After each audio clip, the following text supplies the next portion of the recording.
Hello friends, तो कैसे हैं आप लोग। आज मैं लेके आ गया हूँ एक नई वीडियो। आज हम पढ़ने वाले हैं बायो फार्मास्यूटिक्स एंड फार्माकोकाइनेटिक्स।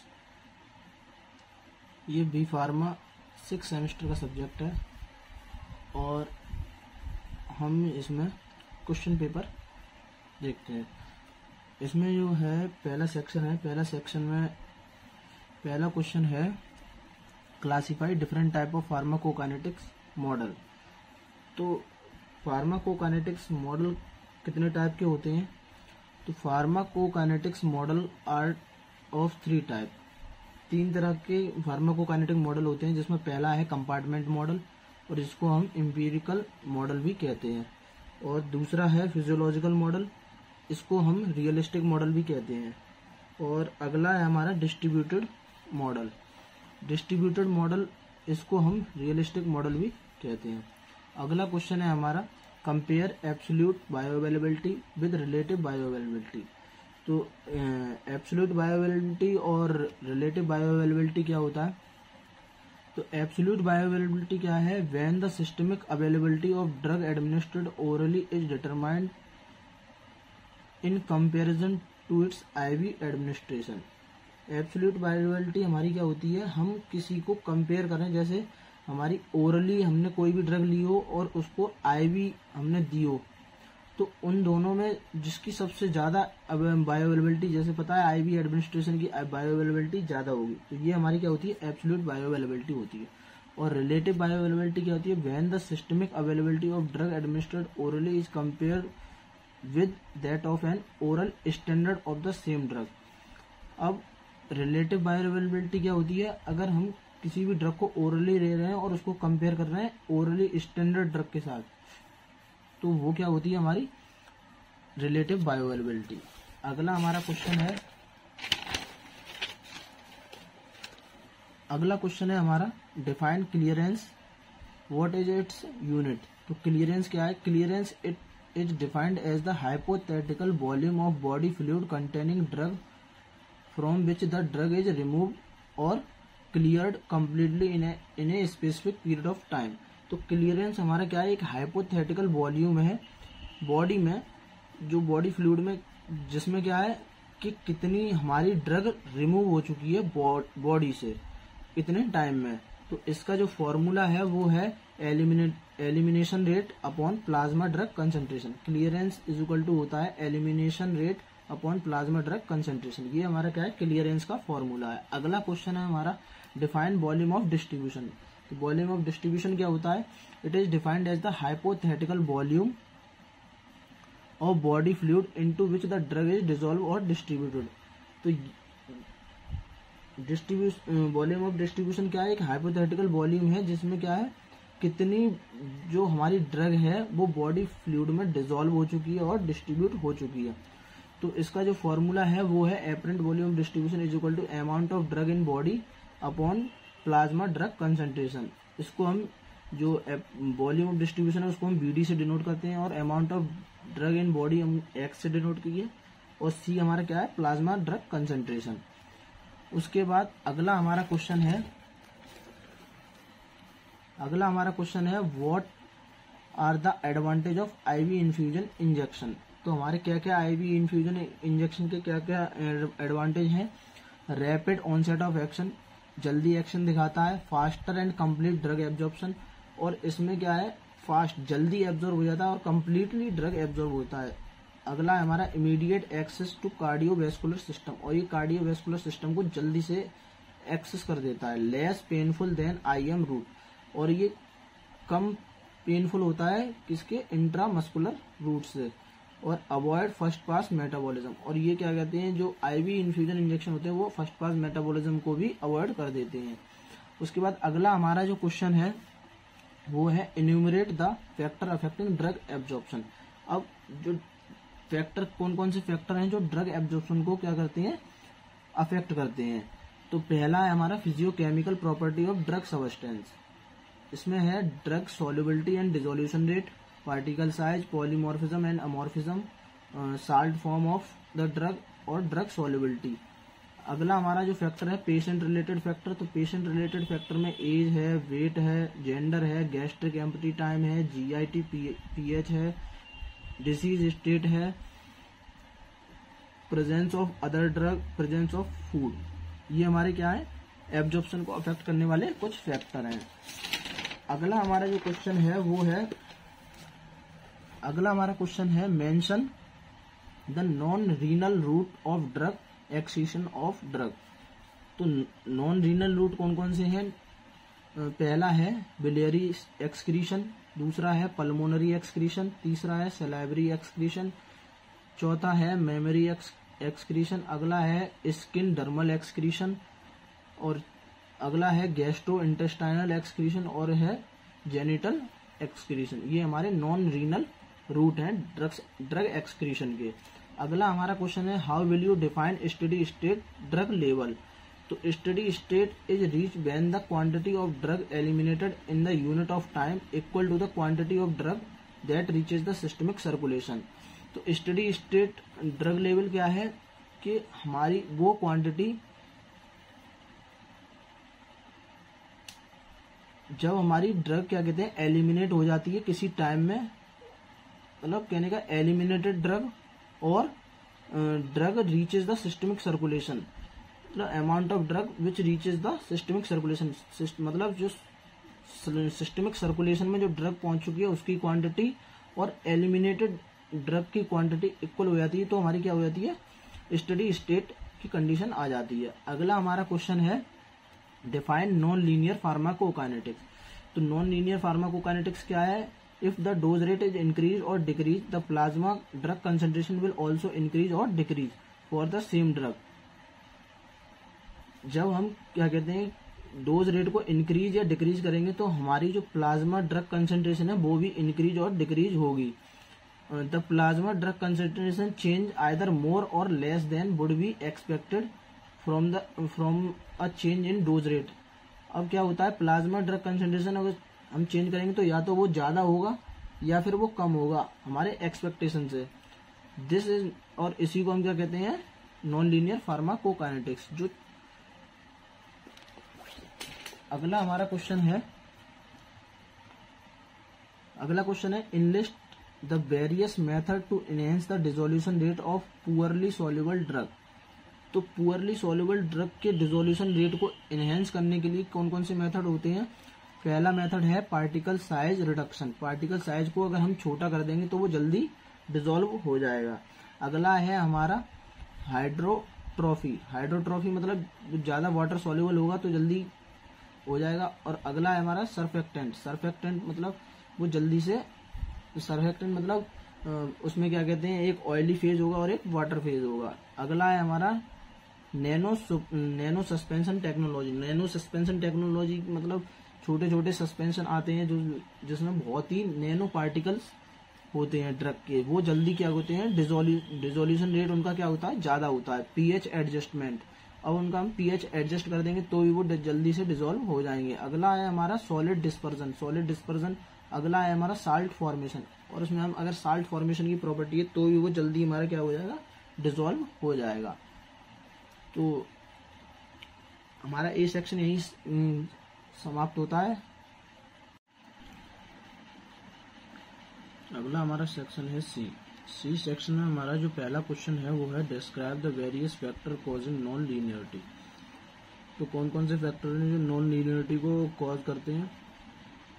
इसमें नॉन लीनियरिटी, पहले नॉन लीनियरिटी जान लेते हैं क्या होता है। नॉन लीनियरिटी होती है if the dose rate is increase or decrease, the plasma drug concentration will also increase or decrease. For some drug, the plasma drug concentration change either more or less than would be expected from a change in dose rate. कहने का मतलब ये है कि जो हमारा dose rate होता है वो इंक्रीज और डिक्रीज होता रहता है प्लाज्मा कंसेंट्रेशन में। जब हम क्या करते हैं ड्रग की मतलब जो डोज होती है उसको इंक्रीज या डिक्रीज करेंगे, तो यही जो चेंज इन ड्रग कंसेंट्रेशन है उसी को हम क्या कहते हैं नॉन लीनियरिटी कहते हैं। इसके फैक्टर हैं non linearity can occur in drug absorption, distribution, metabolism और एक्सक्रीशन। तो पहला जो फैक्टर है वो है drug absorption. Non linearity in drug absorption can arise from 3 important source when absorption is solubility और डिसोल्यूशन रेट लिमिटेड। कहने का मतलब ये है जब हमारा नॉन लीनियरिटी किस पे डिपेंड हो, सॉल्युबिलिटी और डिसोल्यूशन रेट पे हो। जैसे कि क्या कहते हैं जी, ये हमारी ड्रग है जी रिसियो फुलविन, ये हमारी ड्रग है, ये क्या करती है, एब्जॉर्प्शन पे डिपेंड होती है, मतलब कहने का ये नॉन लीनियरिटी शो करती है। अगली है व्हेन एब्जॉर्प्शन इज सॉल्युबिलिटी और डिसोल्यूशन रेट लिमिटेड, नहीं ये तो यही है। जैसे at higher dose a saturated solution of drug is formed in the GIT at any other extravascular site, the rate of absorption attained as constant value। अगला है when absorption involve carrier mediated transport। जब हमारा absorption किससे हो रहा हो, career mediated transport system से हो रहा हो, तो क्या होता है, जैसे कि रिबोफ्लेविन एस्कॉर्बिक एसिड। तीसरी हमारी सिचुएशन है when pre systemic gut wall और हिपैटिक मेटाबॉलिज्म अटेन सैचुरेशन। जब क्या हो जाए, प्री सिस्टमिक गट वॉल या हिपैटिक मेटाबॉलिज्म हो जाए, मतलब प्री सिस्टमिक मेटाबॉलिज्म हो जाए किसके द्वारा, गट वॉल के या हिपैटिक यानी लिवर के द्वारा, तो एक सैचुरेशन आ जाता है। जैसे कि हमारा ड्रग है हमारी प्रोपेंडोल और हाइड्रोलाजीन और वेरापामिल, ये हमारी ड्रग है। Other cause of non linearity in drug absorption are change in gastric empty, GI blood flow और अदर फिजियोलॉजिकल फैक्टर। और नॉन लीनियरिटी हमारी कॉज एब्जॉर्प्शन में और भी कॉजेस से हो सकती है, जैसे जीआईटी एम्पटी या GI blood flow, other physiological factor. अगला जो हमारा फैक्टर है ड्रग डिस्ट्रीब्यूशन। तो नॉन लीनियरिटी डिस्ट्रीब्यूशन में कैसे नॉन लीनियरिटी को अफेक्ट करता है, saturation of binding site on plasma protein. जब हमारा क्या हो जाए, बाइंडिंग साइट पे या प्लाज्मा प्रोटीन पे क्या हो जाए, सैचुरेशन हो जाए। जैसे ड्रग है हमारी फिनाइल ब्यूटाजोन और नेप्रोक्सिन, ये हमारी ड्रग है। Saturation of tissue binding site, या टिश्यू बाइंडिंग साइट पे क्या हो जाए, सैचुरेशन हो जाए, तो भी हमारी क्या है, नॉन लीनियरिटी कॉज होती है। जैसे एग्जाम्पल है ड्रग का थियोपेंटल या फेंटेनाइल। अगला फैक्टर हमारा metabolism. 2 important causes of non linearity in metabolism are capacity limited metabolism due to enzyme and cofactor saturation. जैसे ड्रग है फिनेंटोइन, एल्को, थियोफाइलिन।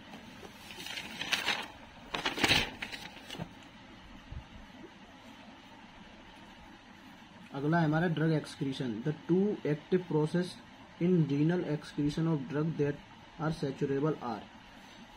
तो रीनल एक्सक्रीशन के तहत 2 एक्टिव प्रोसेस होती हैं जो सैचुरेशन कॉज कर देती हैं। जैसे एक्टिव ट्यूबुलर सीक्रेशन, एग्जाम्पल है penicillin G. Active tubular reabsorption, water soluble vitamin and glucose. Other source of non linearity in renal excretion include force diuresis, change in urine pH, nephrotoxicity and saturation of binding site. अगला हमारा question है write a detail note on Wagner Nelson method for the calculation of absorption rate and constant of extravascular administration.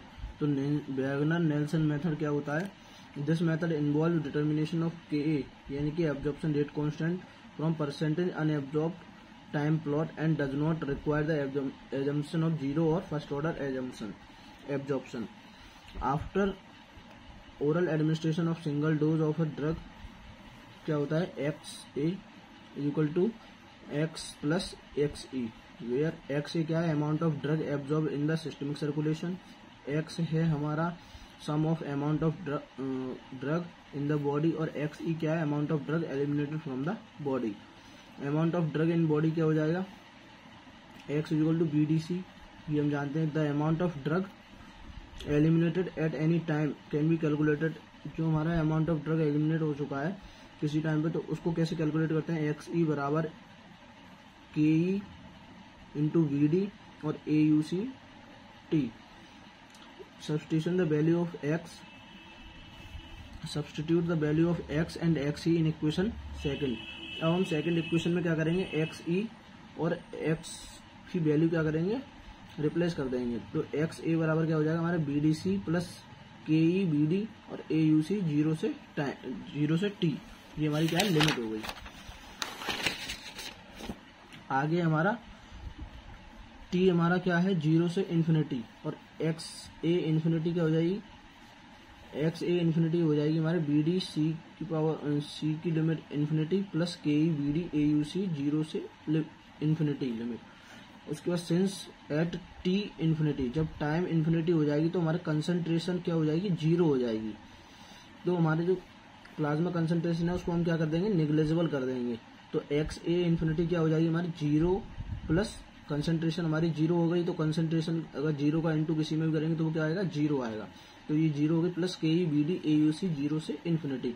The fraction of drug absorption at any time and is given as, अगर हम इन दोनों का fraction कर दें drug absorb का infinity पे और time T पे, तो क्या हो जाएगा हमारा X A upon X A infinity is equal to B D C plus K E B D A U C 0 से T limit upon K E B D A U C 0 से infinity limit. B D से B D cancel हो जाएगा। उसके बाद हमारी जो equation आएगी जो वो आएगी सी प्लस के ई ए यू सी 0 से टी अपॉन के ई ए यू सी 0 से infinity. The fraction unabsorbed eight any time T is, ये तो हमारा एब्जॉर्ब पे था। अब हमारी जो फ्रैक्शन है अब अनएब्जॉर्ब पे निकालेंगे तो क्या होगा, हम 1 में से जो एब्जॉर्ब वाली ड्रग है उसको माइनस कर देंगे। तो 1 minus X A upon X A infinity is equal to 1 minus C plus K E A U C 0 से टी अपॉन के ई ए यू सी 0 से इन्फिनिटी। अब percentage of drug unabsorbed eight any time T, अब क्या करेंगे हम percentage निकालेंगे। तो percentage A R A 1 minus X A upon X A infinity into 100। उसके बाद ये फॉर्मूला लगा के 100 कर देंगे, ये हमारा फॉर्मूला आ जाएगा।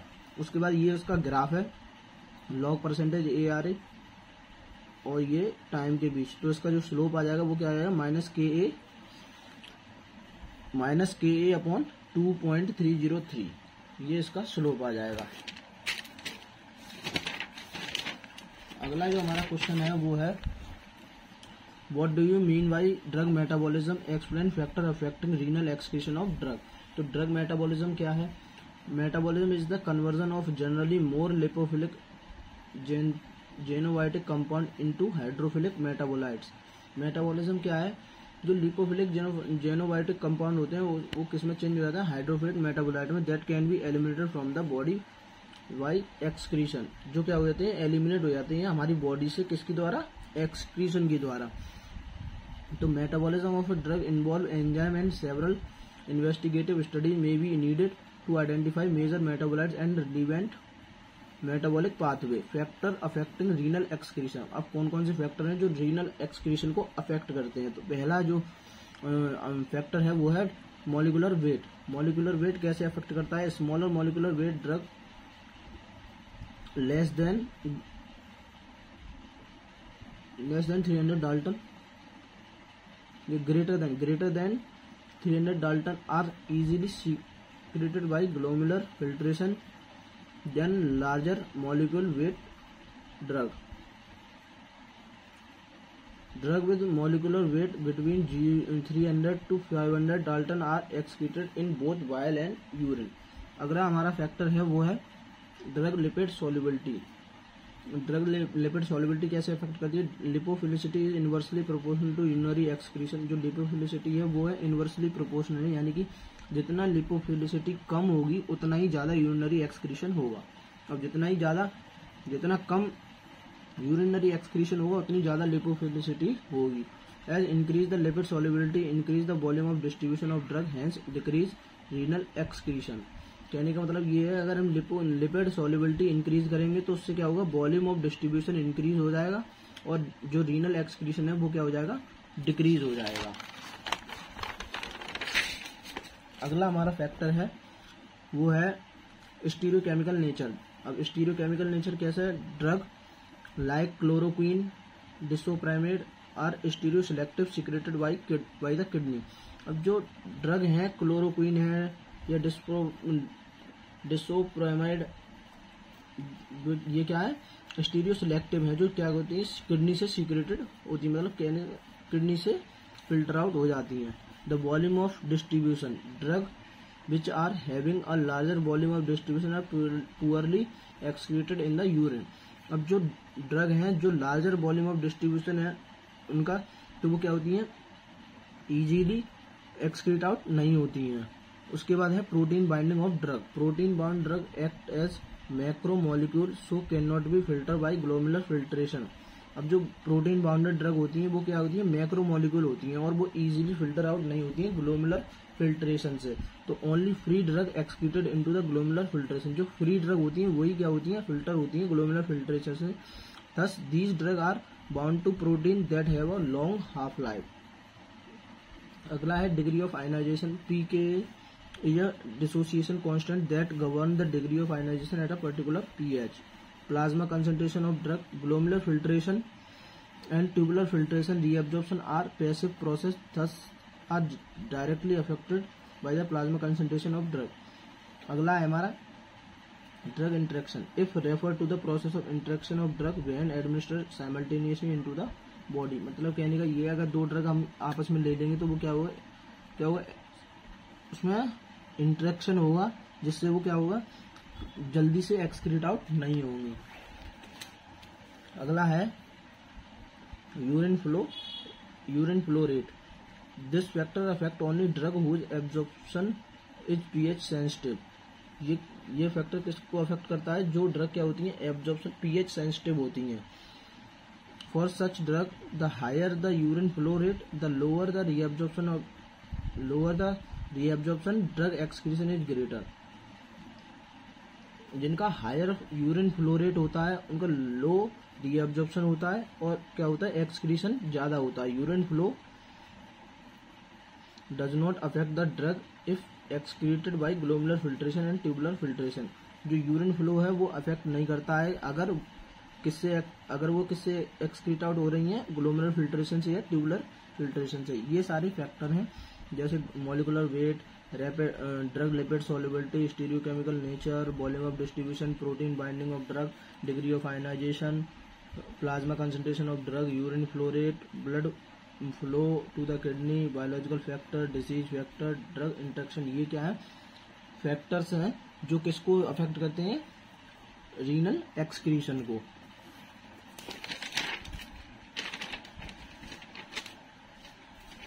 अगला हमारा क्वेश्चन है enumerate the objective bioavailability, discuss the direct method for its assessment. तो बायो अवेलेबिलिटी क्या होती है, according to US FDA bioavailability is the rate and extent to which the active ingredient or active moiety is absorb from a drug product and become available at the site of action.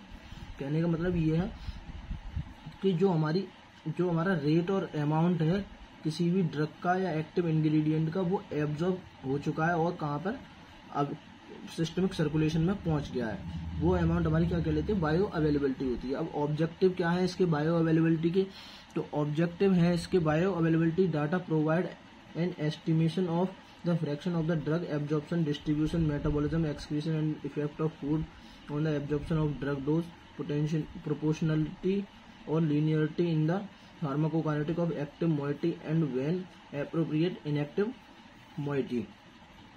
अगला इसका जो objective है, bio availability provide useful information to establish dosage regimen and the support drug level such as distribution and elimination characteristic of the drug. अब bio availability हमें क्या useful information देती है, किसके रिगार्डिंग, एलिमिनेशन और डिस्ट्रीब्यूशन के regarding या dosage form के रिगार्डिंग. अगला जो हमारा है वो है bio availability of drug product aids in the FDA evaluation of the safety and effectiveness of a product in a IND, NDA और NDA supplement.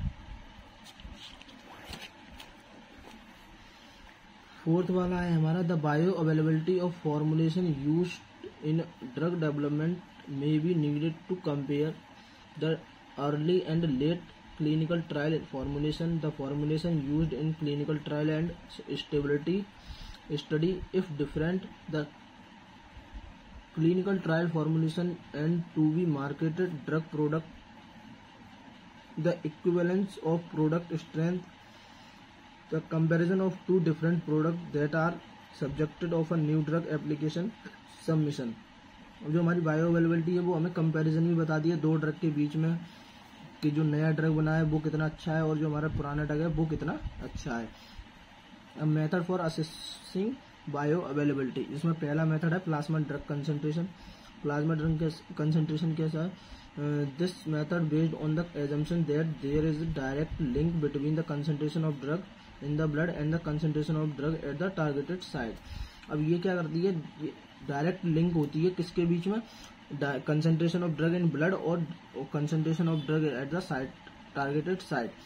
Post administration of single dose of drug blood sample are taken to assess the bio availability. पहले मतलब single dose लेने से पहले हम blood sample लेते हैं और उसको मतलब असेस करते हैं, चेक करते हैं। It's assessed on the basic of pharmacokinetic parameters Cmax, Tmax और AUC। अब उसकी मदद से हम क्या करते हैं, फिर उसके बाद उसको ड्रग देते हैं तो उससे हम क्या पता करते हैं? Cmax, Tmax यानी मैक्सिमम कंसंट्रेशन, मैक्सिमम टाइम और AUC area under the curve.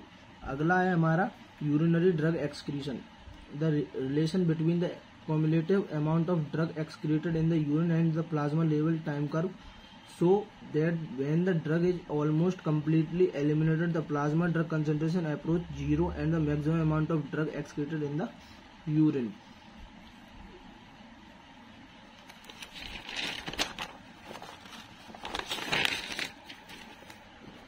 अगला है हमारा acute pharmacological effect. Acute pharmacological effect when there is an inaccuracy in the quantitative measurement of a drug in plasma or urine, acute pharmacological effect can be used to study the bioavailability of the drug। Therapeutic response, this approach include observing clinical response to a drug formulation after administration into a patient suffering from a disease। A major disadvantage of the approach is that quantification of absorbed response is unreliable for assessment of bioavailability। अगला question है हमारा, give the kinetic of protein binding along with its clinical significance। तो kinetic of protein binding क्या है? ये पूरा derivation है। In the kinetic of protein binding, if P represent protein, अगर P है वो रिप्रेजेंट कर रहा है प्रोटीन को और D रिप्रेजेंट कर रहा है ड्रग को, then apply law of mass action, the reversible protein binding can write. अब हम इस पे क्या करेंगे? Law of mass action apply करेंगे तो PD प्लस D क्या हो जाएगा? PD। अब इक्विलिब्रियम स्टेट में क्या हो जाएगा? Ka बराबर हमारा हो जाएगा PD upon concentration of PD upon P और D। कहने का मतलब ये टोटल कंसंट्रेशन प्रोटीन की और ड्रग की और ये इंडिविजुअल, ये हमारी किसके इक्वल हो जाएगी? PD बराबर हो जाएगा Ka और इंटू D। ये थर्ड इक्वेशन हो जाएगी। अब हमारा P क्या है? Concentration of free protein, D हमारा है concentration of free drug, PD है हमारा concentration of protein drug complex और Ka हमारा एसोसिएशन रेट कांस्टेंट और Kd हमारा डिसोसिएशन रेट कांस्टेंट। अब क्या है? कंडीशन है Ka is greater than Kd, that is protein drug binding is favored if PT is the total concentration of protein present, bounded and unbounded, the equation become PT is equal to हो जाएगा PD plus P।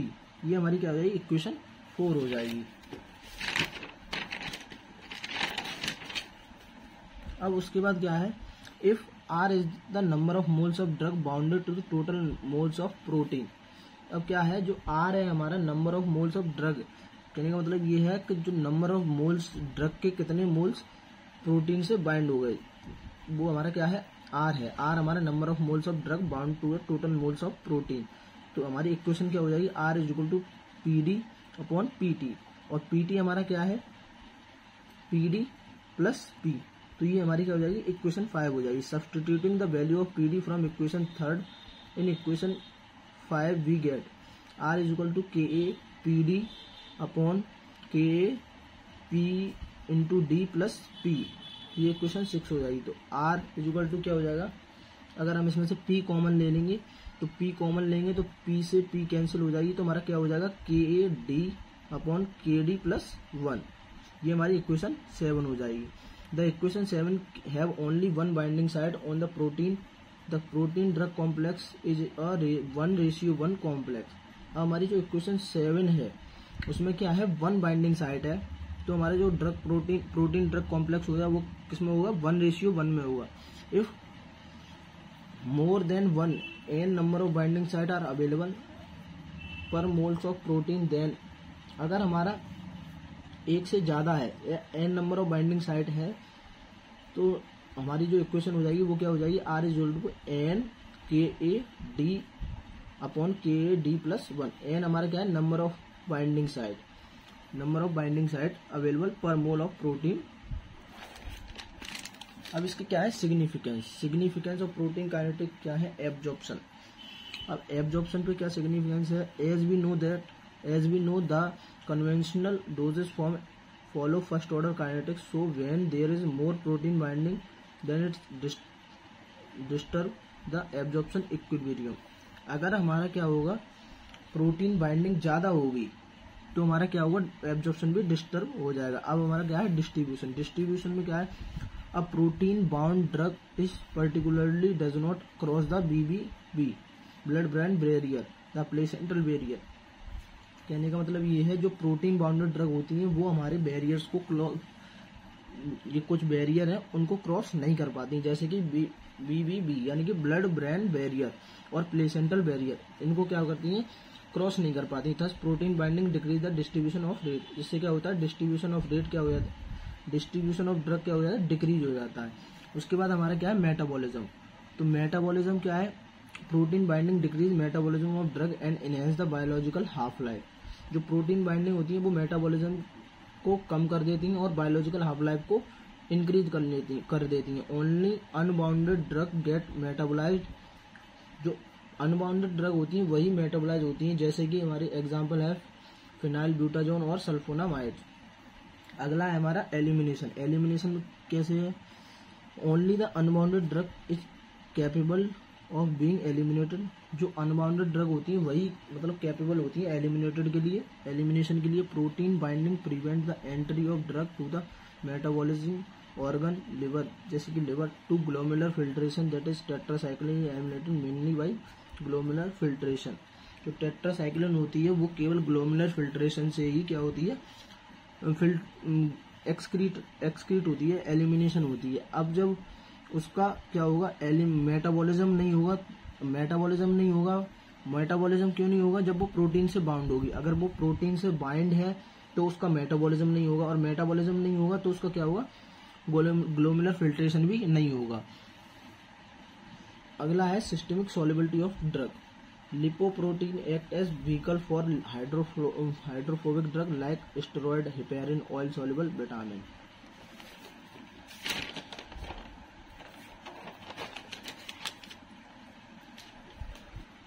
अगला है drug action. Protein binding inactivate the drug because sufficient concentration of drug can not be build up in the receptor side of the action. Sustain release the complex of drug protein in the blood act as a reservoir continuously supply of free drug. Diagnosis, the chlorine atom of chloroquine replaced with radio-labeled I-131 can be used to visualize melanomas of eyes, disorders of thyroid gland। अगला हमारा question है what is AUC? Describe the trapezoidal method for its calculation. Area, अब जो AUC है उसको हम क्या कहते हैं, area under the curve. AUC can be determined by various method. It can be accurately determined by collecting adequate number of blood sample.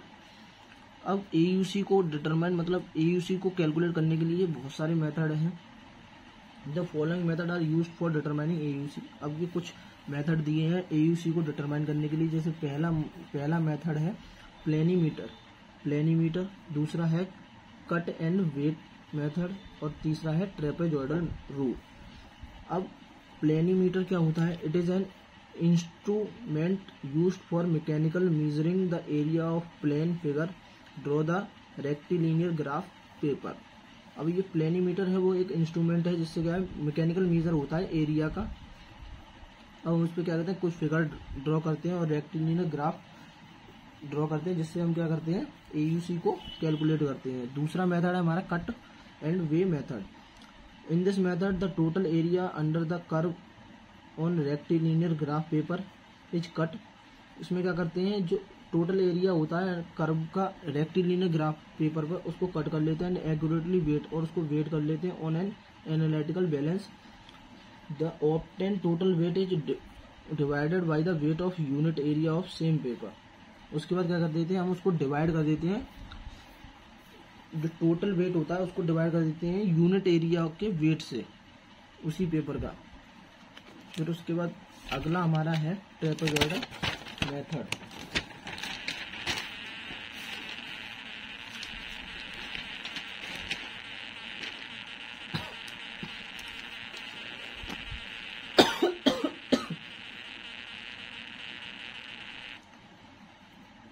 Trapezoidal method क्या है? In this method, the plasma drug concentration time curve is expressed as a series of straight line, and thus AUC is divided into trapezoidal area of each trapezoid can be easily calculated, and sum of all trapezoidal area yield the true area of a curve. अब ये हमारा क्या है, graphical representation है plasma drug concentration और time के बीच का। Let as assume that Ft is a functional that describe plasma drug concentration time curve, and Qt is a function that is the linear between the successive plasma drug level time period. और AUC expressed by Qt integration T0 से Tn Qt dot dt will be approximately integration T0 से Tn T into dt. The integral is represented as the sum of total number of trapezoid into which the curve is divided. उसके बाद क्या करेंगे, जो मतलब total होंगे, total जैसे n number है टोटल ट्रेपेजॉइड, तो उनको क्या करेंगे इंडिविजुअल सम कर लेंगे n नंबर तक। n नंबर तक हमने जो एक एक ट्रेपेजॉइड है उनको सम कर लिया। उसके बाद क्या होगा, since it is an area of trapezoid, अब ये एरिया ऑफ ट्रेपेजॉइड है तो ये क्या हो जाएगा, इंटीग्रेशन लिमिट T0 से T1 Qt dot dt is equal to T1 minus T0 upon 2 CO plus C1, C0 या C0 प्लस C1। ये हमारी क्या कंसेंट्रेशन है, where C0 and C1 plasma concentration at time 0 and time T1। Similarly इसी तरह क्या हुआ, अब हम एक एक करके सभी का निकाल लेंगे कंसंट्रेशन के, उस पर कंसंट्रेशन को लेकर हम क्या करेंगे एक एक करके सबका निकाल लेंगे। उसके बाद जो हमारी इक्वेशन बनेगी वो हमारी होगी based on the equation second and third. Equation first become can be expressed as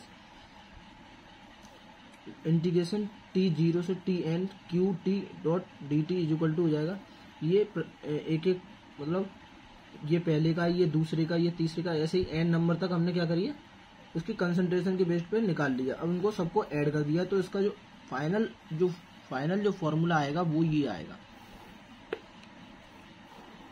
ये हमारा क्या है, फाइनल फॉर्मूला है। इसको तो आपको एक बार करके फिर देखना पड़ेगा, मतलब लिख लिख के देखना पड़ेगा तभी ये समझ में आएगा, ऐसे समझ में नहीं आता है। उसके बाद ये है the true representation of AUC depend on the number of blood sample calculated, that is the more the number of blood sample collected better is the accuracy is in determining AUC। अब क्या है, true representation of किस पे depend है, number of blood sample पे। जितने ज्यादा blood sample हम कलेक्ट करेंगे और उनको चेक करेंगे उतनी ज्यादा हमारी क्या होगी, अच्छी एक्यूरेसी होगी किसको डिटरमाइन करने के लिए, AUC को। आई होप सभी को समझ में आया होगा। और बायोफार्मास्यूटिक्स एक ऐसा सब्जेक्ट है, इसको हम करना ही पड़ेगा क्योंकि इसमें बहुत सारे डेरिवेशन है, तो डेरिवेशन को तो हमको लिख लिख के करना पड़ता है, ऐसे समझ में नहीं आते हैं, मुझको भी नहीं समझ में आए थे। लेकिन मैंने कर करके देखे हैं इसको, तब समझ में आया। आई होप सबको समझ में आया हो। अगर कुछ भी समझ में नहीं आया हो तो प्लीज़ कमेंट करें और मेरे चैनल को सब्सक्राइब करें। अभी तक मेरे चैनल को सब्सक्राइब नहीं किया तो प्लीज़ चैनल को सब्सक्राइब करें और वीडियो पूरी देखा करें, जिससे क्या है मैं अच्छे से अच्छे समझाने की कोशिश करता हूँ। कुछ भी गलती हो जाती है तो उसके लिए मैं सॉरी बोलता हूँ। Thank you.